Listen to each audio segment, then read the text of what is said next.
Headlines 24 में आपका स्वागत है। मैं हूं शहाना खान। आइए शुरू करते हैं आज की हेडलाइंस के साथ।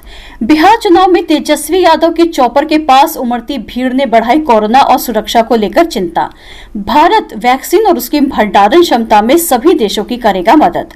दूर से ही लोगों को आकर्षित करता है बेगूसराय के मोहनपुर गांव का सरकारी स्कूल।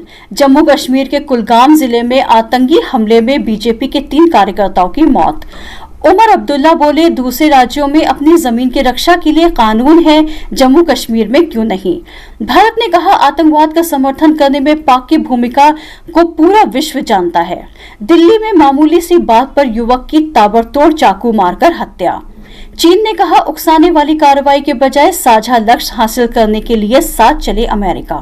और अमेरिकी इकोनॉमी में तीसरी तिमाही में 33.1% की जोरदार वृद्धि। सरकार ने कहा, यह अब तक की सबसे बड़ी बढ़ोतरी। आइए अब शुरू करते हैं खबरें विस्तार से। बिहार विधानसभा चुनाव के प्रचार के दौरान महागठबंधन के सीएम पद के प्रत्याशी तेजस्वी यादव के हेलीकॉप्टर के पास उमड़ रही भीड़ ने राष्ट्रीय जनता दल के लिए सुरक्षा और कोविड-19 को लेकर चिंता बढ़ा दी। सोशल मीडिया पर आए विजुअल्स में युवाओं की भारी भीड़ को तेजस्वी के हेलीकॉप्टर की ओर बढ़ते देखा जा सकता है।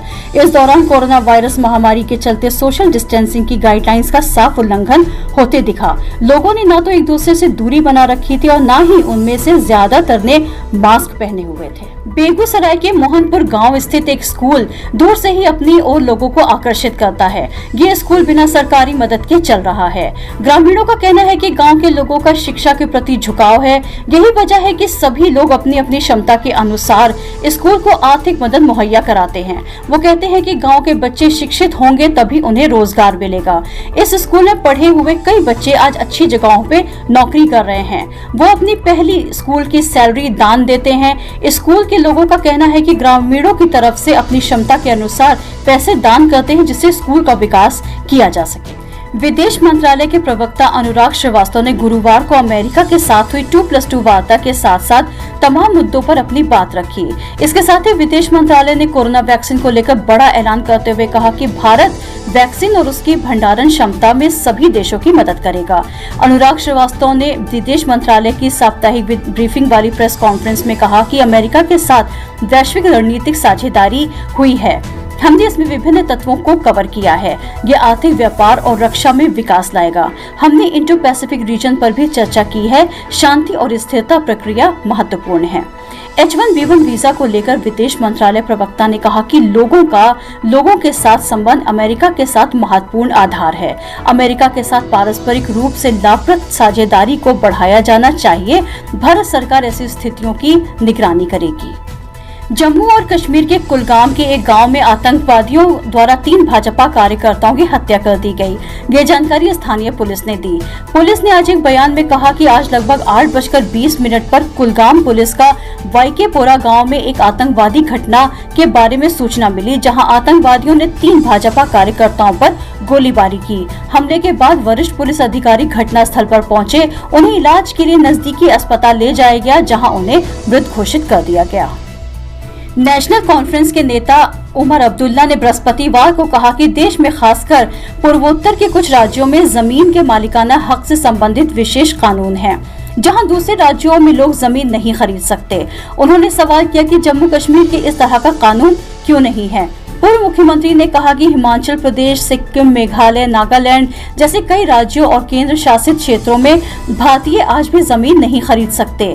नेशनल कॉन्फ्रेंस के मुख्यालय में एक कार्यक्रम को संबोधित करते हुए उन्होंने सवाल किया, जब हम इन कानूनों की बात करते हैं तो हम राष्ट्र विरोधी हो जाते हैं। जब दूसरे राज्यों में ऐसी आवाजें उठती हैं तो मीडिया में क्यों चर्चा नहीं होती। भारत ने बृहस्पतिवार को कहा कि आतंकवाद का समर्थन करने में पाकिस्तान की भूमिका के बारे में पूरा विश्व जानता है और पाक चाहे जितना भी इनकार कर ले, लेकिन सच्चाई छिप नहीं सकती। भारत अमेरिका के बीच 2+2 वार्ता के बाद जारी संयुक्त बयान में पाकिस्तान के बारे में और सीमा पार से आतंकवाद का जिक्र किए जाने पर इस्लामाबाद की आपत्ति पर तीखी प्रतिक्रिया व्यक्त करते हुए भारत ने ये कहा। विदेश मंत्रालय के प्रवक्ता अनुराग श्रीवास्तव ने कहा कि जो देश संयुक्त राष्ट्र द्वारा आतंकवादी घोषित किए गए लोगों को अधिकतम संख्या में पनाह देता है, उन्हें खुद को पीड़ित बताने का प्रयास कभी नहीं करना चाहिए।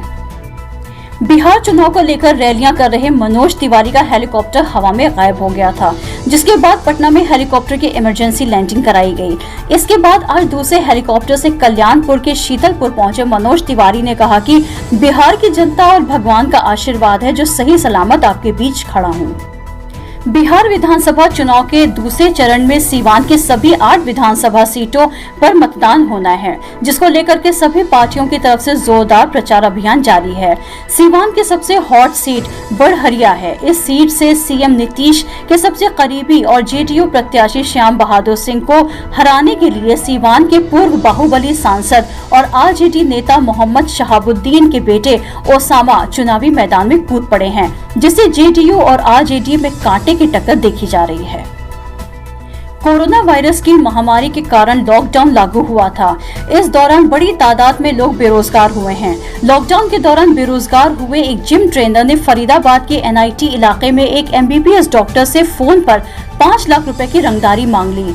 इसकी शिकायत मिलने के बाद क्राइम ब्रांच की टीम ने मामले की तहकीकात शुरू की और आरोपी को गिरफ्तार कर लिया।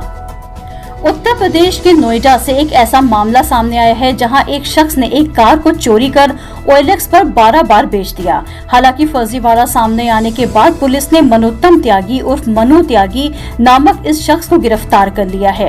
दरअसल नोएडा के एडीसीपी रणविजय सिंह ने बताया कि आरोपी मूल रूप से ग्राम देहरी गुर्जर थाना आदमपुर जिला अमरोही का रहने वाला है। उसके पास से फर्जी नंबर प्लेट लगी वैगन आर, 2 मोबाइल, फर्जी पैन व आधार कार्ड और 10,000 रुपए नकद बरामद हुए हैं। आइए अब चलते हैं अंतर्राष्ट्रीय खबरों की तरफ।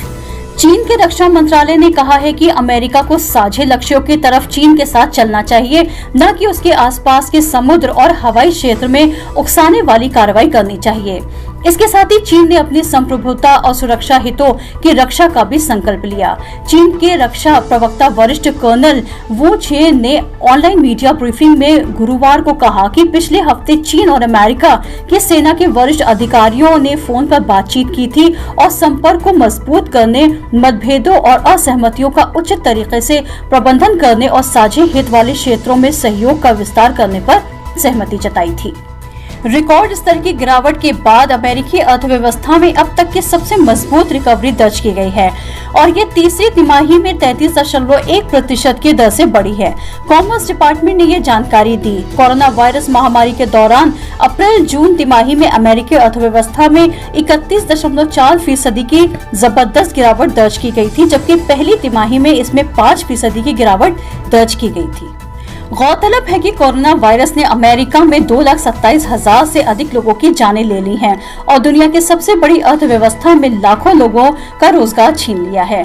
77 वर्षीय पूर्व उपराष्ट्रपति जो बाइडेन, जिन्हें ओपिनियन पोल में बढ़त मिलता दिख रहा है, ने कहा कि वो इस बात के लिए झूठा वादा नहीं करेंगे कि उनके आते ही कोरोना खत्म हो जाएगा, लेकिन मैं आपको जो वादा कर सकता हूँ वो ये है कि मैं पहले दिन से ही सही काम और फैसले लेना शुरू कर दूंगा। वहीं बुधवार को ट्रंप ने बाइडेन पर हमला करते हुए कहा कि वो फिर से लॉकडाउन लगाकर देश को बर्बाद कर देंगे। उन्होंने कहा कि यदि आप बाइडेन को वोट देते हैं तो इसका मतलब है कि स्कूल में कोई बच्चा नहीं पढ़ेगा, कोई स्नातक नहीं करेगा, कोई क्रिसमस का त्योहार नहीं होगा और जुलाई की कोई चौथी तिथि भी नहीं होगी। बताते चले कि 4 जुलाई को अमेरिका में स्वतंत्रता दिवस मनाया जाता है। कोरोना वायरस अभी खत्म नहीं हुआ है। हेडलाइंस 24 आप सभी लोगों से अपील करता है कि डरे नहीं, बल्कि साबुन से हाथ धोते रहें, मास्क और सैनिटाइजर का इस्तेमाल करें और जब भी घर से बाहर निकले तो 2 गज की दूरी और मुंह पर मास्क है जरूरी, इसे याद रखें। और प्रधानमंत्री जी की एक बात याद रखें, जब तक दवाई नहीं तब तक ढिलाई नहीं। सत्ता पक्ष न विपक्ष, हम दिखाएंगे आपको पूरा सच। आज के लिए बस इतना ही, कल फिर मिलेंगे। ताजा तरीन खबरों को देखने के लिए चैनल को लाइक करें, सब्सक्राइब करें, शेयर करें और कमेंट्स बॉक्स में जाकर हमें कमेंट्स करना ना भूलें। देखते रहिए हेडलाइंस 24। शुभ रात्रि।